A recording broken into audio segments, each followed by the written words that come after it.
بسم اللہ الرحمن الرحیم۔ السلام علیکم۔ آج کی اس ویڈیو میں ہم عزیز مصر کا خواب پڑھیں گے۔ شاہ مصر ریان بن ولید نے ایک خواب دیکھا کہ 7 گائے موٹی ہیں، ان کو دوسری 7 گائے جو کہ دبلی پتلی ہیں آ کر کھا گئیں۔ عزیز مصر اس خواب سے خوفزدہ ہو کر بیدار ہو گیا۔ پھر سویا تو دیکھا کہ 7 بالیاں سرسبز ہیں اور 7 خشک بالیوں نے سرسبز بالیوں کو ہڑپ لیا۔ وہ پھر گھبرا کر اٹھا۔ صبح جب وہ دربار لگا اور نجومی حاضر ہوئے تو بادشاہ نے تمام اراکین سلطنت کے آگے اپنا خواب بیان کیا۔ وہ کہنے لگے کہ ہم خیالی خوابوں کی تعبیر نہیں جانتے۔ اسی وقت ان میں سے ایک آدمی کھڑا ہوا اور بولا کہ اس خواب کی تعبیر میں بتا سکتا ہوں، اگر آپ مجھے اجازت دیں تو میں پوچھ کے آ جاؤں۔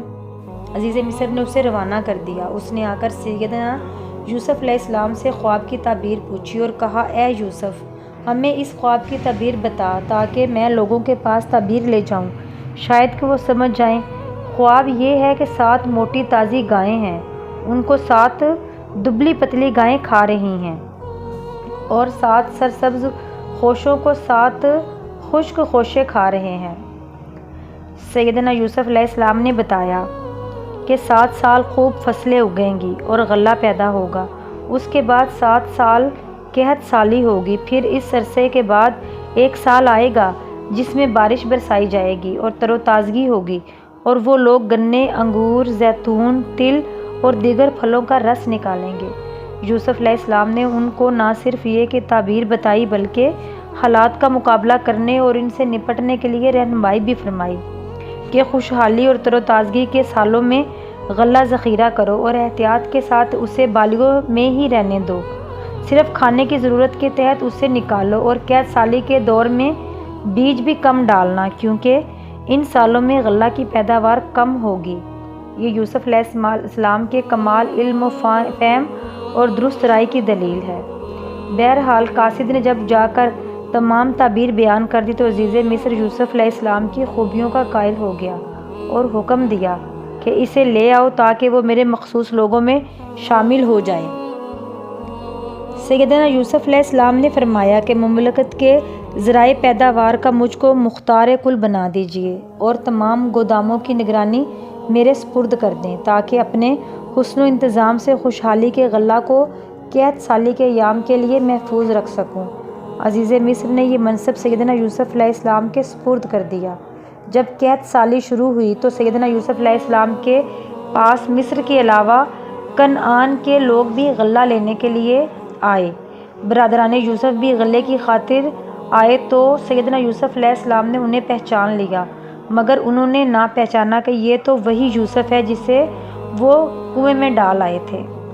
یوسف علیہ السلام نے ان سے حالات دریافت کیے۔ انہوں نے کہا کہ ہم کنعانی ہیں، ہمارا والد نہایت ضعیف آدمی ہے۔ تو یوسف علیہ السلام نے حسب عادت سب کو 1 اونٹ کا غلہ دے دیا اور فرمایا کہ جس بھائی کو گھر چھوڑ آئے ہو اگلی بار اس کو ضرور لانا، تمہارے غلے میں اضافہ کر دیا جائے گا ورنہ کچھ نہیں ملے گا۔ اس کے ساتھ ہی ان کے اناج میں ان کی دی ہوئی قیمت بھی چپکے سے رکھوا دی۔ برادران یوسف جب غلہ لے کر واپس کنعان آئے تو والد محترم سے سارا واقعہ بیان کیا۔ سیدنا یعقوب علیہ السلام نے فرمایا کہ تمہارا کیا اعتبار ہے، پہلے تم نے اس کے بھائی کے ساتھ کیا سلوک کیا ہے؟ سیدنا یعقوب علیہ السلام نے بنیامین کو ان کے ساتھ بھیجنے سے انکار کر دیا اور فرمایا، تاوقتیہ تم مجھ کو اللہ تعالیٰ کا پختہ وعدہ دو کہ تم اسے ضرور واپس لاؤ گے، تب تک اسے تمہارے ساتھ نہیں جانے دوں گا۔ پھر انہوں نے پختہ وعدہ دے دیا تو انہوں نے فرمایا کہ اس عہد پر اللہ نگہبان۔ برادران یوسف غلے کی غرض سے دوبارہ مصر روانہ ہونے لگے تو بوقت روانگی سیدنا یعقوب علیہ السلام نے نصیحت فرمائی کہ وہاں پہنچ کر ایک دروازے سے داخل نہ ہونا بلکہ مختلف دروازوں سے اندر داخل ہونا تاکہ کسی کی نظر بد نہ لگ جائے، کیونکہ یہ تمام بھائی نہایت خوبصورت تھے۔ دراصل بنیامین سمیت 11 بھائی اکٹھے مصر جانے لگے تو سیدنا یعقوب علیہ السلام نے اس وقت یہ ہدایت دی، کیونکہ ایک ہی باپ کے 11 بیٹے جو قد اور شکل و صورت میں بھی ممتاز ہوں، جب اکٹھے ایک ہی جگہ یا ایک ساتھ کہیں سے گزرے تو عموماً انہیں لوگ تعجب یا حسد کی نظر سے دیکھتے ہیں اور یہی چیز نظر لگنے کا باعث بنتی ہے۔ چنانچہ انہیں نظر بد سے بچانے کے لیے بطور تدبیر یہ حکم دیا۔ بہرحال برادران یوسف علیہ السلام جب مصر کے دارالسلطنت میں پہنچے تو یوسف علیہ السلام نے اپنے بھائی بنیامین کو پہچان لیا اور اس سے سرگوشی کی اور حالات معلوم کیے۔ پھر اسے تسلی دی کہ میں تیرا بھائی یوسف ہوں، اللہ نے فضل و کرم فرمایا ہے، نیز یہ بھی فرمایا کہ میں تجھ کو اپنے پاس رکھنے کی کوشش کروں گا مگر تو خاموش رہنا۔ سیدنا یوسف علیہ السلام نے دوسری صبح جب ان کو غلہ دینے کا حکم دیا تو غلے کے ناپ تول کرنے والوں کو فرمایا کہ پیمانہ بنیامین کے غلے میں چھپا دینا۔ جس وقت یہ لوگ رخصت ہو گئے تو پیچھے سے منادی نے آواز دی، اے قافلے والو، بادشاہ کا پیمانہ گم ہو گیا ہے جسے تم نے ہی چرا لیا ہے۔ اہل قافلہ نے بہت تسلی دی مگر کسی نے یقین نہ کیا۔ انہوں نے کہا کہ اگر تمہارے سامان سے برآمد ہوا تو کیا سزا ہوگی؟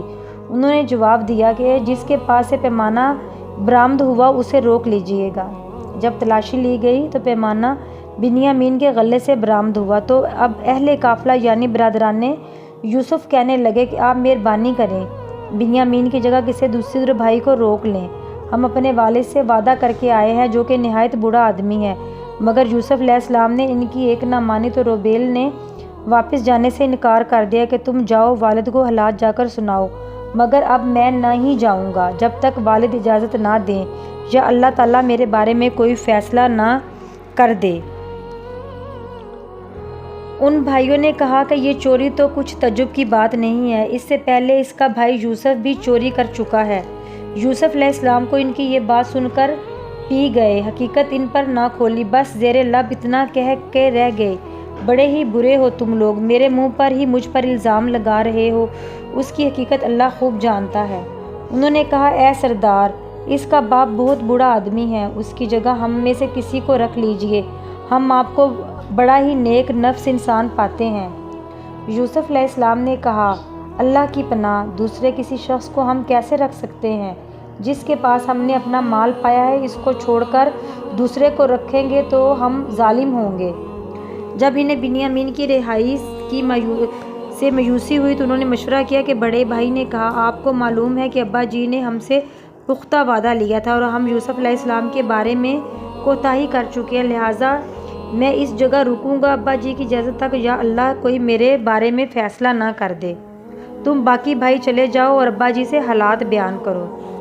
جب وہ کنعان واپس آئے اور والد سے واقعہ بیان کیا تو سیدنا یعقوب علیہ السلام نے فرمایا کہ بات ایسے نہیں ہے جیسے کہ تم بیان کر رہے ہو، نہ بنیامین نے چوری کی ہے اور نہ ہی اس کی عادت ہے، بلکہ یہ تمہارے ذہنوں کی اختراع ہے، لہٰذا اب صبر ہی بہتر ہے، اور میں اللہ تعالیٰ سے امید کرتا ہوں کہ مجھ کو یوسف، بنیامین اور روبیل سے ملائے گا۔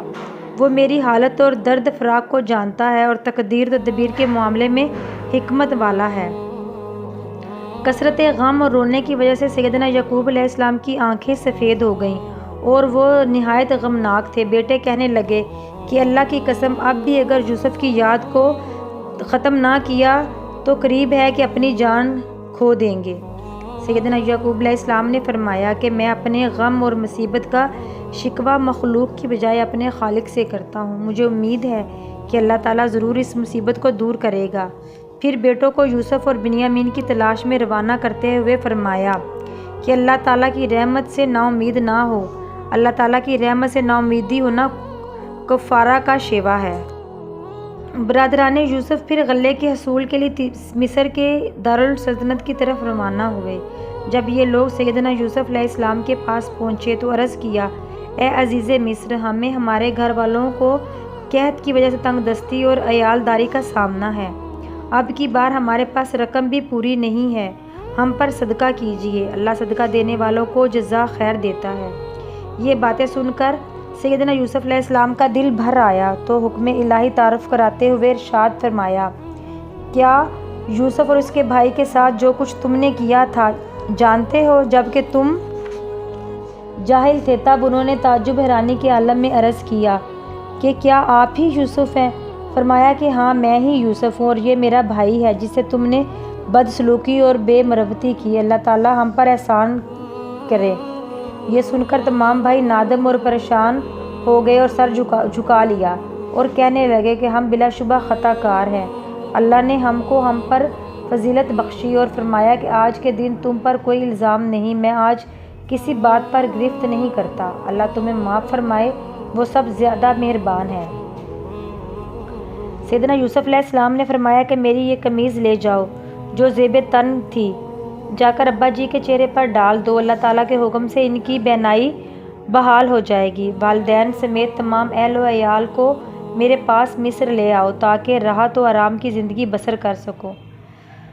جب یہ مختصر سا قافلہ روانہ ہونے لگا تو ہوا چلی اور پیرہن یوسف علیہ السلام کی خوشبو نے قافلے سے قبل جا کر مشمان یعقوبی کو معطر کر دیا اور وہ کہنے لگے کہ آج مجھے یوسف علیہ السلام کی خوشبو آ رہی ہے۔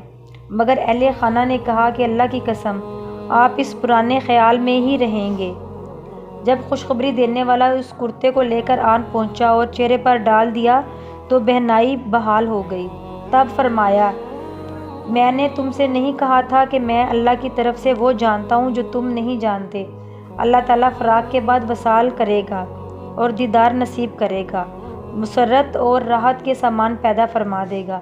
اب بیٹے کہنے لگے، ابا جی ہماری غلطی سے درگزر فرمائیے، ہم ہی خطا کار اور غلط کار ہیں۔ سیدنا یعقوب علیہ السلام نے ان کی معذرت قبول فرمائی اور فرمایا کہ عن قریب تمہارے لیے اپنے پروردگار سے استغفار کروں گا جو کہ غفور الرحیم ہے۔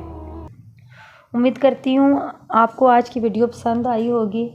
اگلی ویڈیو تک کے لیے اجازت دیجیے۔ اللہ حافظ، فی امان اللہ۔